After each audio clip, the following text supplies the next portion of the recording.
Hello everyone, welcome to yet another segment of Thoughts in Education with College Dunia. Today we have Mr. Paresh Gupta with us.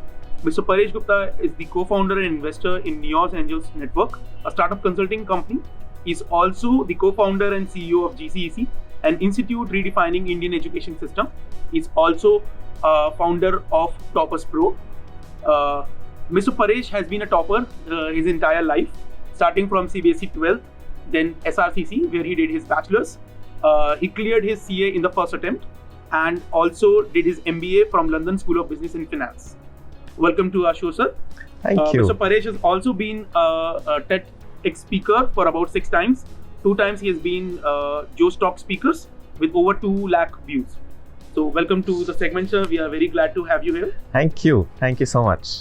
So we discussed with you yesterday and got to know some thoughts about you and your work philosophy.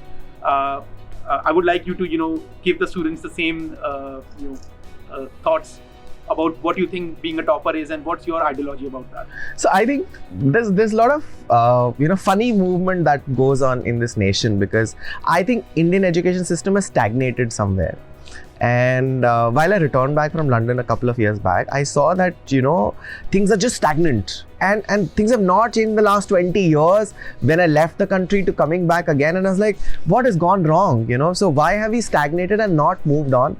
So I think there is enough available online, and everybody is now knowing it's an accepted fact that the Indian education system has somewhere failed to reinvent itself. And there's a need to do this. And I can tell you what we are teaching our children is shit. Right, and I can say it with absolute, confidence to say that we are teaching shit to our children, right from mistakes in the CBSE book, and they're not mistakes; they're outdated material, So that's not something which we require at all in this system, and I think that has to change. Think about a very simple thing that you're right now, holding a phone in your hand and not a pen and paper.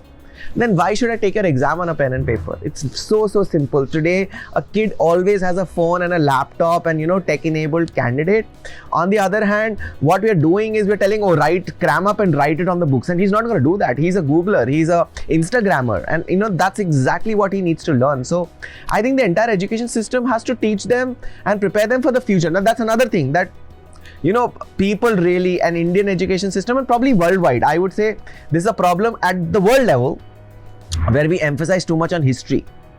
There is, accounts history and maths history and economics history and physics history and chemistry history. We're not talking about the future. And I think that is what we need to think. Now, it's a very risky thing, I agree, because there is no certainty. So you have to actually prepare children for the next generation or the next times, which is 20 years ahead from today. Are you preparing them for that? Are you at least preparing them for the next 5 years? We are not. We're preparing them for probably 5 years back. That doesn't make sense. So think about the technology which is going to be there in the next 5 years. Start thinking that what's going to happen to the world.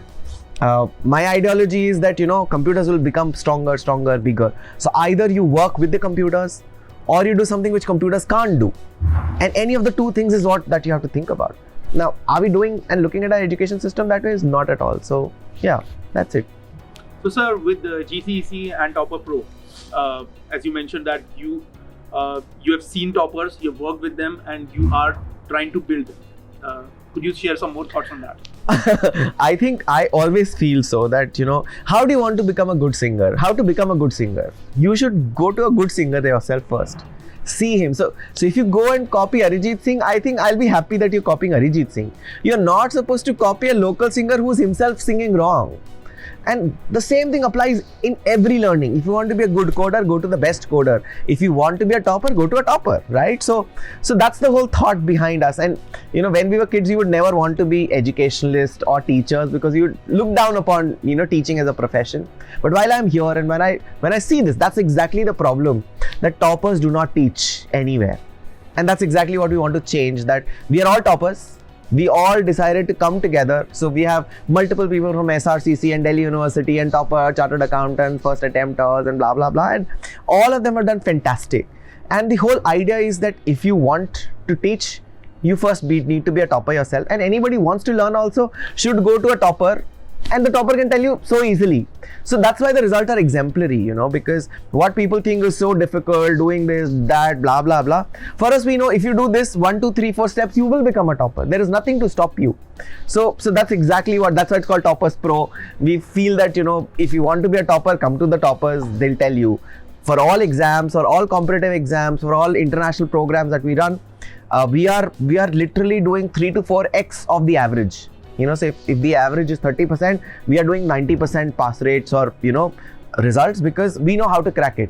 Otherwise, we can tell the child, at least you will not be a topper. Dude, stay away. You are not ready for it. So at least we can give that direction. So that's the primary thought behind, you know, Toppers Pro or GCC and all of these. So, Mr. Paresh, being in the consulting and the finance world for almost, you know, for 1.5 decades, when you came back to... I sound old now. Yeah. When you came back to India and you looked up, you know, for the education, you know, opportunities and the other things that the students can also benefit from. Sure. What kind of things that you feel that, you know, GCEC or Toppers Pro does different from regular education that would be, you know, fruitful for students who are looking for these kind of courses? So I see this whole situation in 2 ways, okay? And the way I analyze this country is that India is a very reproductive country which produces babies. And we are the most populated nation, turning most populated nation this year. So we have just babies and babies, and we produce people who are donkeys. And now start thinking that we have this huge population who's sitting. What is to be done with them? Now, let's think about where is the opportunity. So that's you can see this as a problem, you can see this as an opportunity. I see this as an opportunity that if you have so much of population, think about where are the opportunities. Number one opportunities, look at all other countries. Look at, you know, London, right? The average age of population there is 54. They're going to retire, and they're going to retire in 5 years. Majority population will retire. Who's going to do the work? So can you actually start exploring these opportunities in all these other nations where population is declining or aged? So that's one thought, that if you want to do a job, why not go to nations where you really get the right opportunities, where people are not as young as Indians are? So that's one thought. Second part is, if you want to be in India, then you have to be an employment creator rather than employment, you know, user. So you don't have to be an employee but an employer. That's why the entire startup, you know, activity and startup furore is going on in the nation, because that's the only way to survive. So that's a survival instinct that the country is coming out with. So these are the only 2 things that we do. You know, we either prepare our children for international courses, because we see that if you go out, you see, even in India, what do you think is the majority job source? It's outsourcing. You know, be it IT, be it finance, be it anything, everybody's outsourcing center is in this country. So are you preparing your children? And the education system has to adjust to those outsourcing activities, which is international education. So that's exactly what we decided, that's where the opportunity lies. There's a whole opportunity available. Prepare the children accordingly. If you don't want to look at the international employment side, then you create yourself. And if you want to create yourself, then you become an entrepreneur. So that's exactly, and we were the first institution to literally start teaching entrepreneurship at an undergrad level.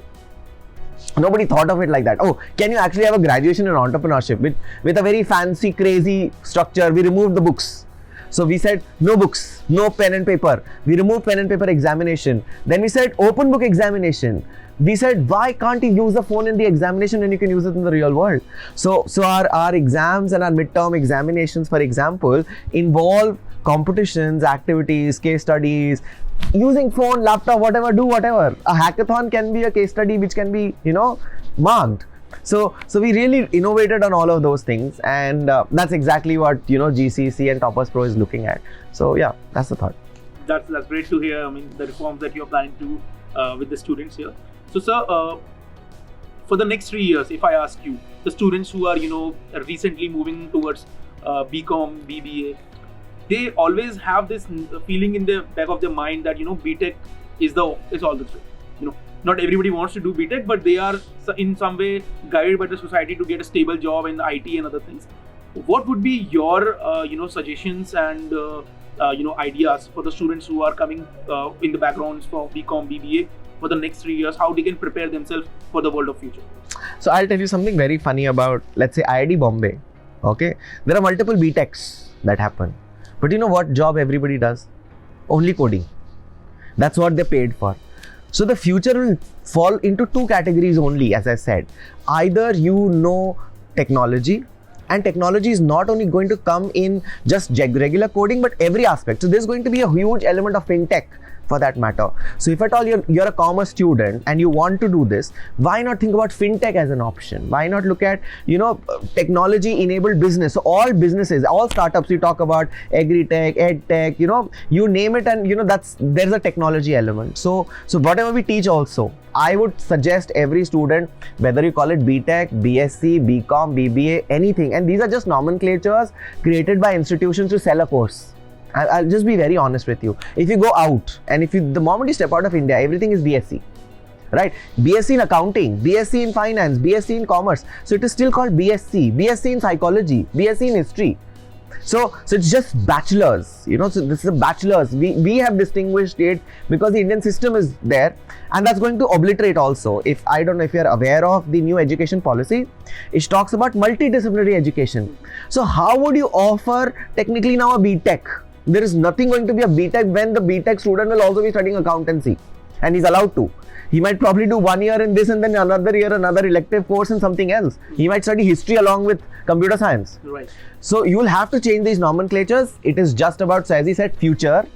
Future is going to be like this. People are not understanding it right now, but the future looks like this to me. So people should stop thinking about BB or a BCom in a jacket situation. They should look at what skills do they want. Right, even if you're doing BBA, see, understand, I'll tell you another example. BCom from XYZ college, it's not BCom that is important. The college, institution and the courses that you're studying under that is important. Why would anybody, okay, Delhi University has more than 100 colleges offering BCom. Why is SRCC good? Why should you at all go to SRCC when the exam is going to be the same, course is going to be the same? The college matters because what you learn in that institution, the environment, the other things that you're learning is important. So for me, I think that's exactly how every student has to start thinking that, oh, I am doing BBA. No, BBA is not important. What you're learning under that program, one BBA in XYZ college is just a BBA where you just go give your exam and get a degree. Another institution is preparing you for technology, future, management, e-commerce, trading, blah, blah, blah. Maybe that's a better institution, So you have to start thinking institution-wise. Very important. Same thing happening for BCom. Any commerce student, I would say even science student, I would say humanity student, we are, I would say forget the lines. You can join any of this now. BBA is open to everyone. BCom is also literally open to everyone. In the future, it is going to be completely blurred. Do you want to do business? Then why should you not learn commerce? I go to IITs where I realize that people do not understand finance at all. Most of the startups fail. I'll tell you the classic biggest reason for failure is because they don't understand numbers. They have no clues about profit and loss. They screw up on unit economics. They screw up on finances, and that's exactly when you lose it out. So this is something which people have to start understanding. Once they do it, it's a great win.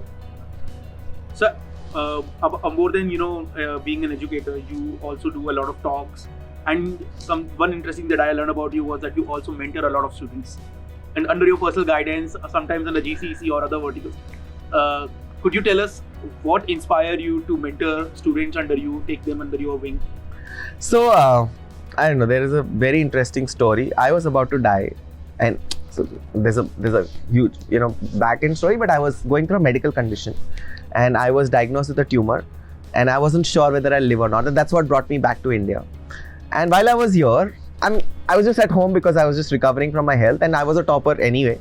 So people would just come to ask me for guidance and help and blah blah blah, and I would just say do this, and do something. This is what is my suggestion. And I started realizing that India is a land of suicides. And India is not only a land of suicides, there are other countries also which are lands of suicides. India is a land of teenage suicides.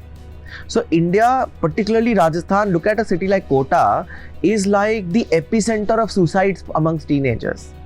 India has created a huge system of youngsters who are so much angst that they are committing suicide in numbers.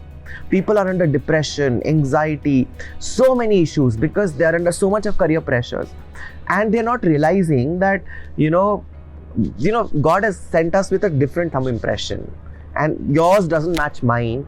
All I have to do is identify mine, and that you can't do by yourself. It is impossible for a person to do it by himself. You need a machine to do it, you know. So even if you want to check your thumb impression, you need some technology to get it.